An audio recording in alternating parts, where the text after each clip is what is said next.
E31 update. We took the steering gearbox off of the front engine cradle. It's this big massive iron. Had to come off, it's too much weight. Steering linkage, tie rods, cleaning the carrier after we washed it in the parts washer. We cleaned the front carrier, and then one of my engineers came in and we did a 3D scan of the front engine cradle. Look at the dots for scanning. The remnant of your hand right there. Oh, that's too funny. Read your hand. Trying to get a little more over here, it looks like.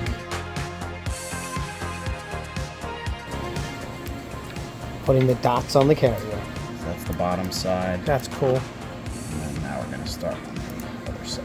We're going to scan the top of the carrier. The reason why we did this is at this point, I'm not sure whether we're going to modify the factory engine cradle or we're going to design a new engine cradle, because this new engine, the N74, doesn't have the same pickup points for the engine motor mounts as the N70 did. Because these two motors have different mounting locations factory, we're going to have to fab something up, and I foresee us fabricating custom motor mount arms and custom motor mounts for this engine. And then of course, kind of what we're doing with the cradle. The other pieces that you may or may not think about in terms of the cradle are what about the steering gear, right?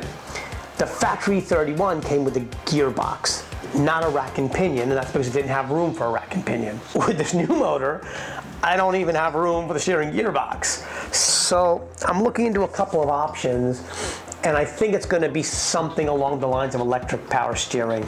I still need to mock that up. So that's going to have an impact on where the engine needs to sit. And the thing, quite frankly, is space.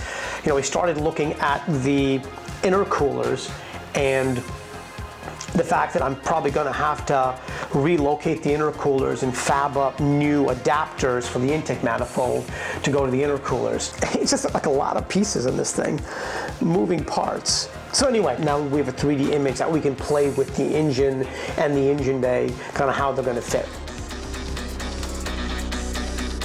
Even though we had a heavy-duty engine stand, it was the typical type which just rotates. This motor weighs way too much to do that.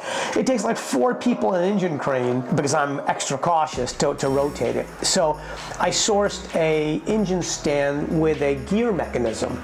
Take some more of the weight off.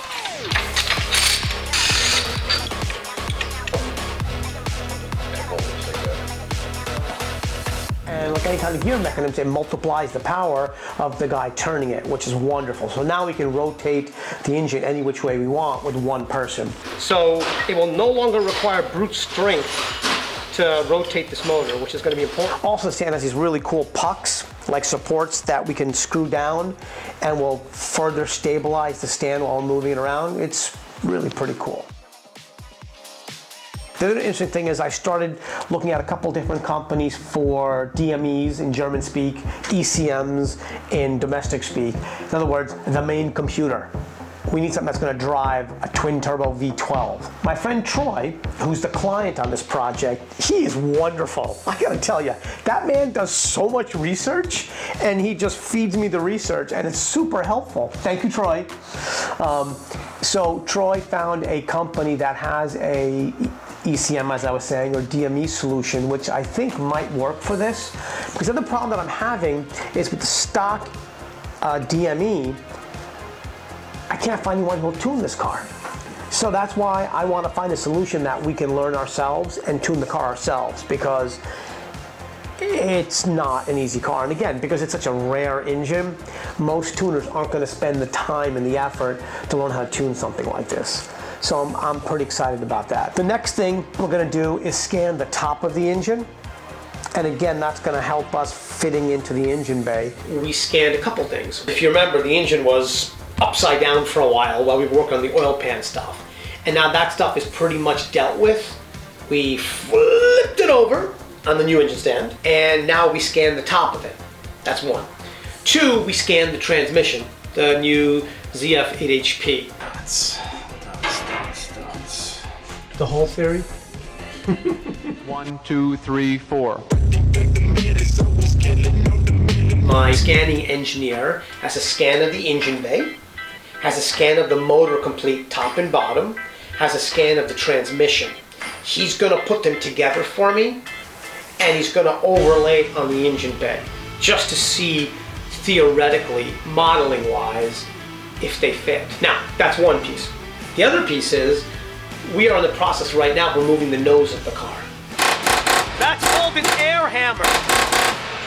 What we're doing is we've taken the nose off the E31. That way, I can just roll the engine stand into the engine bay. I like to see things physically, so I want to roll the engine stand into the bay tonight or tomorrow and see what's going to hit. My plan is to remove the intercoolers. We're going to probably have to relocate because of how much they jut out from the engine and where they are. I also want them to get colder, denser air to make more power. So we're probably gonna make some adapters and relocate those things. So if you look on the oil pan, there are fittings welded on the side for the scavenging lines. Those are lines that will suck the oil that goes back to the pan, back to the reservoir. I think I like this approach. I think that's probably your best bet. I like the height. Yep. Because it doesn't really add a lot of height to this. I like how it's offset to this, right? Yeah. That'll give us two clean lines going to the front. I don't love this, the other options here. Yeah. So, yeah, and then, I mean, presumably you could get a banjo to 12 a.m. Yeah. And then put your sweep, you know, on from there. But then that's also that's gonna force this to be wider. And I don't know about space constraints in this space either. Yeah. Yeah.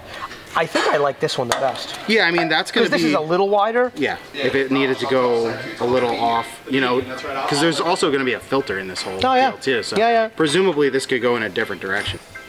Because, yeah, these have to be offset, something like that. Right, either up or down. Yeah, up or down, right? Yep. So, yeah, that's exactly the same. Oh, okay, that's exactly good. Okay. So I wonder though, you know, what might be worth looking into is if they make a banjo to male AM, so that your lines are just regular straight AM lines. But there's no port to feed the engine oil. So what we were doing is myself and the engineer were figuring out there's a number of different adapters we could have welded to the pan for the feed of the oil to the engine. So we're just trying to figure out with all these thick AN12 lines what was the best configuration and the best adapter in terms of packaging and all these hoses that are going to go. I mean, this is another possibility, right? Is to have it. Yeah, I mean that's. Yeah. I mean that's. I mean, again, we're going to have. You need the width. You know, yes, that's what we're going to have to look at. So that's kind of what you're seeing us doing is trying different options. And finally, what we did is we selected one, and I had one of the guys TIG weld the fitting onto the oil pan. Came out beautiful. I think it's going to look really nice. We're going to put an AN12 line here, which will force oil through this fitting, through the hole on the other side, into the engine. So that's going to be the actual oil feed to the engine, is this fitting here. Progress, again, little steps, and I think once we get past the little steps that we've been doing, I think things are going to cascade very quickly after that. It's just that we're like approaching the top of the hill, and I think once we crest it, it's going to be awesome. It's going to be really fast after that. So, stay tuned, like, subscribe, share. Enjoy the drive.